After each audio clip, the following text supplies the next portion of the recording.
What Jackie Robinson did more than anything else, he gave the Bill Whites and the Bob Gibsons and the Curt Floods the path to push back and say, this is unacceptable.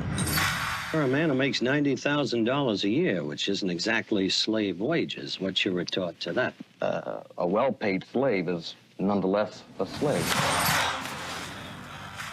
All right, that's a clip from After Jackie, the 2-hour documentary set to premiere this Saturday on the History Channel. Now, it tells the often overlooked story of the second wave of talented black baseball players after Jackie Robinson, who fought battles on and off the field to help not only African Americans, but athletes around the world. This morning, After Jackie producer and director Andre Gaines joins us to talk all about this documentary and more. Good morning to you, Andre. Good to see you. Good morning. How are you? I can't complain at all. So this is a fascinating story. We've heard the Jackie Robinson story. He broke the color barrier in 1947 in Major League Baseball, but that set other players in motion to do their own thing. You mentioned Bill White, Curt Flood, Bob Gibson, all had major roles in Major League Baseball in changing the game all the way around. So tell us a little bit about what's in this particular documentary.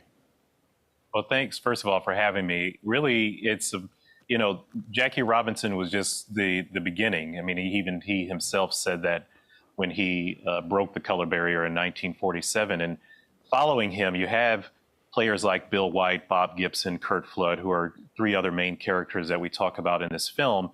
And they all played on the St. Louis Cardinals team. And what it is that they were able to do is not only have Jackie Robinson there as this advocate and supporter, someone who was operating really behind the scenes to a great deal, and also in front of the camera to a great deal to support any endeavor that any of these gentlemen were trying to pursue. But also you had their own individual endeavors that they were trying to achieve. I mean, Bill White, for instance, was able to integrate housing for the players during spring training for the St. Louis Cardinals down in St. Petersburg, Florida. You had Curt Flood, who is the godfather or the pioneer of what we know as modern day free agency right now. And he really sacrificed his career and his health, his well-being, everything to essentially give us what we now know as free agency in the form of even one of our own executive producers, LeBron James, being able to go any team that he really feels like. And so these guys were able to do things that were establishing a model across all of sport, not just baseball, but across all of sport. And they did it really on and off the field. All right. So, Andre, you mentioned LeBron James and Maverick Carter as well, some of the people who were involved in this. What was the experience like when you guys came together and decided, hey, this is something that we want to do. We want to tell this particular story. Well, LeBron's and Maverick's company, their motto really is more than an athlete. And I think that there's nothing that doesn't signify that more than someone like Jackie Robinson and someone like Curt Flood and Bob Gibson and Bill White. These guys were much more than athletes. And even with Jackie Robinson, we hear this story largely of him integrating baseball, but we don't really hear the story of what Jackie did after he retired, becoming this very prominent civil rights leader. Him breaking the color barrier in baseball, quite frankly, was probably the least important thing that he did in his life. And I think once we were able to come together as producers, Stanley Nelson, the brilliant director, was also an executive producer on this film. Once we all came together to really figure out, okay, how are we going to tell this story? They were all very supportive of the vision that I had for what it is I wanted to do.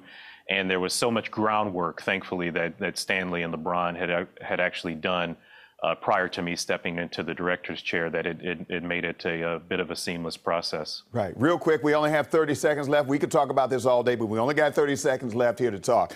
Jackie Robinson, he was a sensational athlete, excelled in football, baseball, track. He did it all. You're an exceptional director because you actually majored in communications and chemistry at Northwestern University, so you got skills as well. So when you tell a story like this, what is your takeaway, and how did those two things help you to become the person that you are when it comes to creating these type of stories?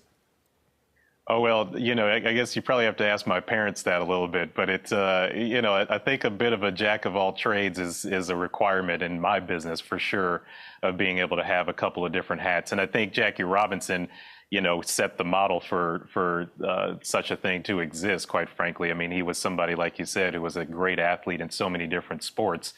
But again, what it is that he did off the field is something he doesn't get a lot of credit for. So we wanted to try to highlight that in this movie. All right. Well, Mr. Gaines, we appreciate your time this morning, and thank you for telling such a very important story. This is in collaboration. The timing of this is with Juneteenth as well. It's a celebration of Juneteenth coming up. So we appreciate your time this morning and continued success. We know you've done a lot of other things, but we're focusing on this right now. So we appreciate you. Thank you, sir. Thank you so much. Appreciate you. All right. Take care. All right. Just a reminder, the 2-hour documentary After Jackie premieres this Saturday, June 18th at 8 p.m. on the History Channel.